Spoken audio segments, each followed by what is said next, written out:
Welcome to my YouTube channel B one life coach में आपका स्वागत है। बच्चों कैसे हैं? उम्मीद करता हूँ स्वस्थ होंगे, मस्त होंगे और ज़बरदस्त होंगे और आगे की पढ़ाई आपकी चल रही होगी। क्लास 12th में आप पढ़ेंगे हिंदी। हिंदी के अंतर्गत पढ़ेंगे व्याकरण, जो कि 6 नंबर के हैं। प्रत्येक में 2-2 नंबर है। रस, छंद, अलंकार, जो कि बहुत मज़ेदार वीडियो होने वाला है। 6 नंबर यहाँ से आपके मिलना पक्का है, तो वीडियो को लास्ट तक बने रहिए। चलिए, पहला टॉपिक हमारा रस। रस के बारे में जानते हैं, रस क्या होता है। देखिए, पहला टॉपिक है आपका रस। रस क्या है, रस किसे कहते हैं? ठीक है, तो ये जूस वाला रस नहीं है। ठीक है, रस का मतलब होता है आनंद, मजा। इस व्याकरण के अंतर्गत रस क्या होता है, तो किसी भी काव्य को पढ़कर, सुनकर या देखकर जो भी आनंद की अनुभूति होती है वही क्या है, रस। ठीक है, और वैसे रस तो कई तरह के होते हैं। संतरे का जूस, संतरे का रस, नींबू का रस। ठीक है, ये सब नहीं कहना है। खाली रस में आपको रस क्या होता है, तो किसी काव्य को पढ़कर, सुनकर या देखकर जो भी आनंद की अनुभूति होती है वही रस है। तो रस की परिभाषा आता नहीं है, उसके अंतर्गत हम पढ़ेंगे श्रृंगार रस। ठीक है, तो आपको देखो परिभाषा रटनी नहीं है, बस एक परिभाषा आप याद कर लीजिए, उसी से आपका जितनी भी परिभाषाएं हैं सब आपको याद हो जाएंगे।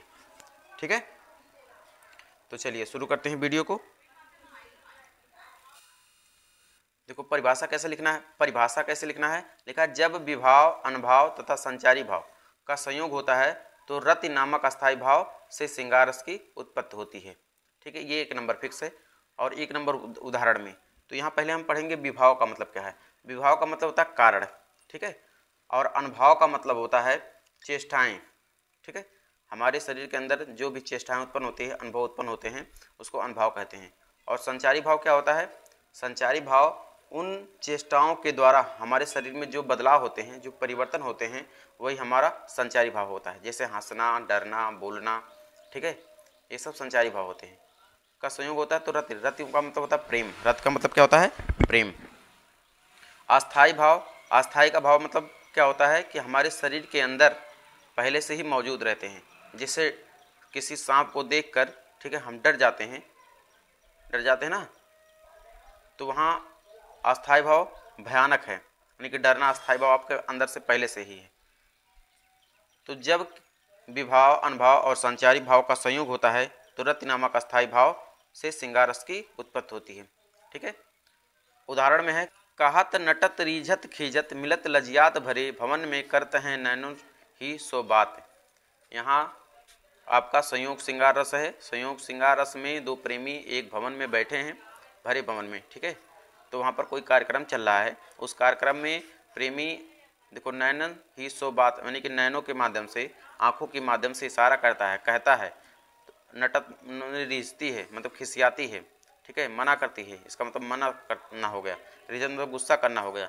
ठीक है, खिलत मतलब हंसते हैं, मिलन मनी आंखों के माध्यम से मिलन करते हैं। फिर बाद में वो क्या करती है, प्रेमी, प्रेम का लजिया जाती है। ठीक है, और भारी भवन में नैनो से ही बात करते हैं। तो ये हमारा है श्रृंगार रस का। ठीक है, अब हम बात करते हैं दूसरी रस। हमारा अगला हेडिंग है वीर रस। ठीक है, देखो हमने कहा था एक याद करना है, इसी के माध्यम से आपको याद हो जाएगा। तो वीर रस क्या होता है? जब विभाव, अनुभाव तथा संचारी भाव का संयोग होता है तो उत्साह नामक अस्थायी भाव से वीर रस की उत्पत्ति होती है। वीर रस का अस्थायी भाव उत्साह होता है। ठीक है, तो बहुत सारी मूवी देखे होंगे जिसमें मार धाड़ ज़्यादा रहता है। ठीक है, देश प्रेमी वाला मूवी रहता है।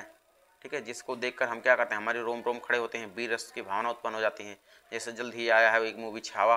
ठीक है, उसको देखने पर क्या होता है, हमारे तन बदन में आग लग जाती है, मतलब इतना उत्साह भर जाता है। तो यहाँ लिया गया है आपका उदाहरण, बुलदेने हर बोलो के मुख हमने सुनी कहानी थी, खूब लड़ी मर्दानी वो तो झांसी वाली रानी थी। उदाहरण भी ऐसे लिए गए हैं जो बिल्कुल आसान हो, सुनाए गए हों, आपको जल्दी याद हो जाएगा। ठीक है, ये हमारा था वीर रस। देखिए अगला हेडिंग है आपका हास रस। हमने 3 ही रस लिए हैं जो कि अथवा करके पूछा जाता है, और इन तीनों में से एक आना तय है।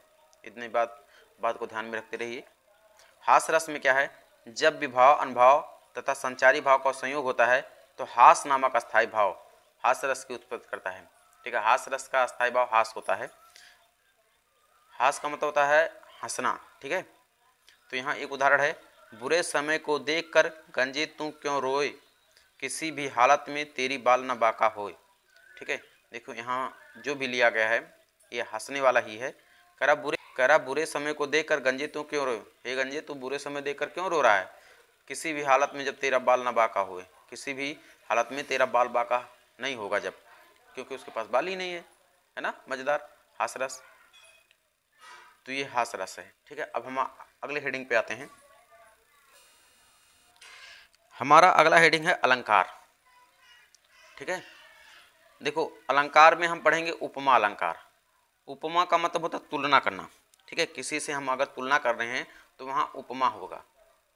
तो इसको देखिए ध्यान से, देखा जहाँ पर उपमेय की तुलना उपमान से समानता के आधार पर की जाती है वहाँ उपमा अलंकार होता है, ठीक है।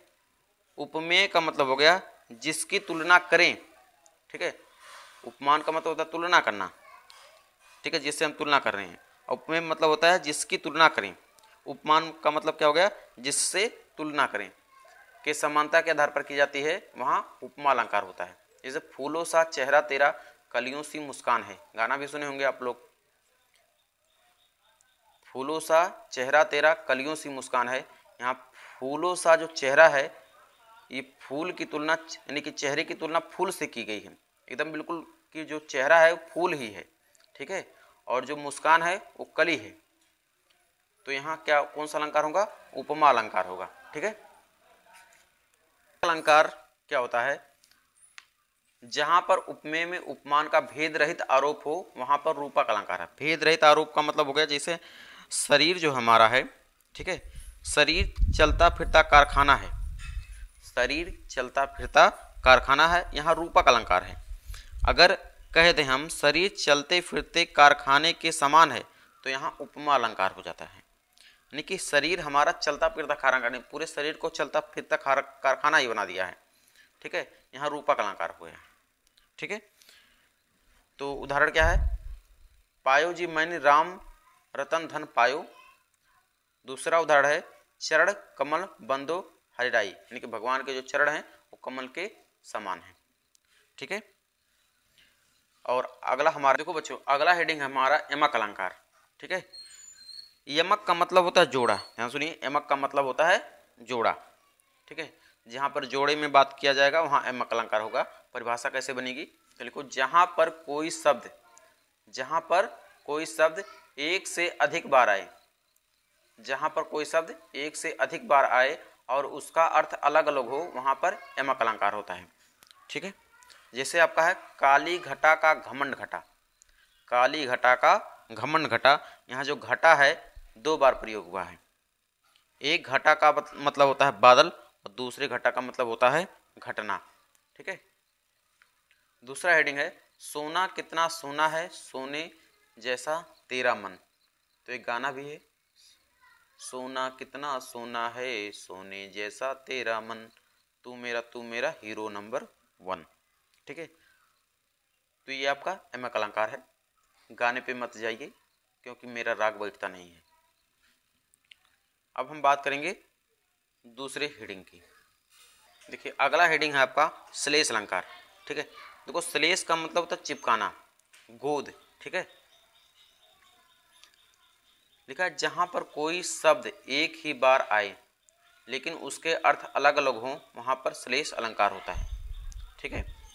जैसे लिखा है प्रियतम बतला दो लाल मेरा कहाँ है, तो इसमें जो लाल शब्द है एक का मतलब होता है बेटा, एक का मतलब होता है रत्न, ठीक है। दूसरा उदाहरण है जो कि बहुत पॉपुलर उदाहरण है, रहीमन पानी राखिए बिन पानी सब सून, पानी गए न उबरे मोती मानुष चून, ठीक है।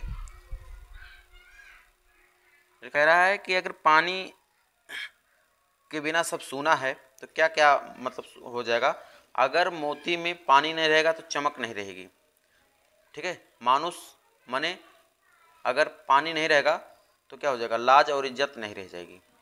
चून का मतलब हो गया चूने का पानी मर गया तो सब बेकार हो जाएगा, ठीक है।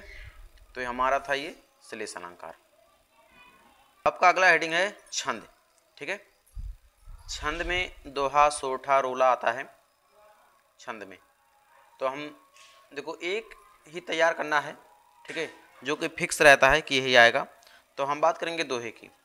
लिखा यह एक अर्धसम मात्रिक छंद है। इसमें 4 चरण होते हैं। पहले और तीसरे चरण में 13-13 मात्राएं तथा दूसरे और चौथे चरण में 11-11 मात्राएं होती हैं। ठीक है, स्क्रीनशॉट ले लीजिएगा। मेरी भव बांधा हारो, राधा नागर सोई, जा तन की झाई परे, श्याम हरित दुत होई। ठीक है, देखो ये पहला चरण है, ये दूसरा चरण है, ये तीसरा और ये चौथा। कहा पहले और तीसरे चरण में 13-13 मात्राएं, पहले और तीसरे चरण में 13-13 मात्राएं। देखो एक होता लघु, एक होता गुरु, तो जो डबल मात्राएं हैं, ठीक है, उसको यस से नोट करते हैं इस तरह से। तो 2 2 4 5 6 6 2 8 8 2 10 और 11 और 2 13। पहले चरण में आ गया 13। ठीक है, तीसरे चरण में देखो 2 और ये 2 4 4 2 6 6 2 8 8 2 10 11 और 2 13। ठीक है,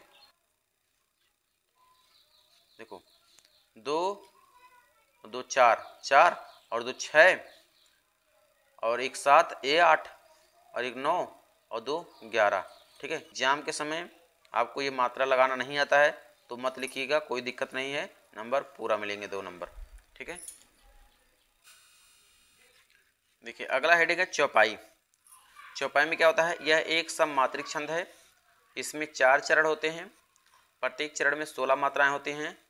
इस और लिखा है इसमें अंतिम 2 वर्ण गुरु लघु नहीं होने चाहिए। ठीक है, तो ये देखो उदाहरण बहुत पॉपुलर उदाहरण है, सबको याद भी होगा। जय हनुमान ज्ञान गुण सागर, जय कपीस तिहु लोक उजागर, रामदूत अतुलित बलिधामा, अंजन पुत्र पवन सुत नामा। तो ये आपके कुछ व्याकरण के टॉपिक थे जो आपको समझ में आया होगा। आपको करना क्या है, लाइक, सब्सक्राइब, शेयर।